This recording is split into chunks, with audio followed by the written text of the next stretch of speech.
Hi guys, আজি মই বানাম crispy chicken খাম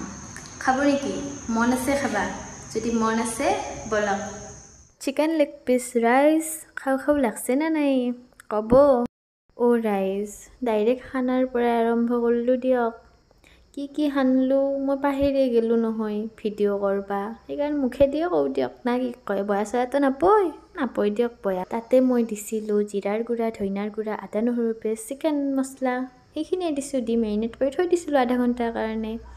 তাৰ পিছত অলপ হানি সানি যেহেতু ক্ৰিস্পি হ'ব লাগিব গতিকে দুপেকেট চিপছ আনি ভাঙি চিঙি চুৰমাৰ কৰি ভালকে আৰু চিকেন লেগ পিস পেটত লগাই দিছো যাতে ক্ৰিস্পি হৈ উঠে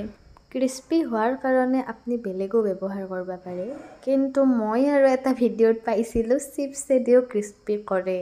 সেইকাৰণে ভাবলো আজি মই চিপছে দি ট্ৰাই কৰি চাও সেইকাৰণে ট্ৰাই কৰি চালো বহুত বেছি দোকানৰ দৰে ক্ৰিস্পি নহলিও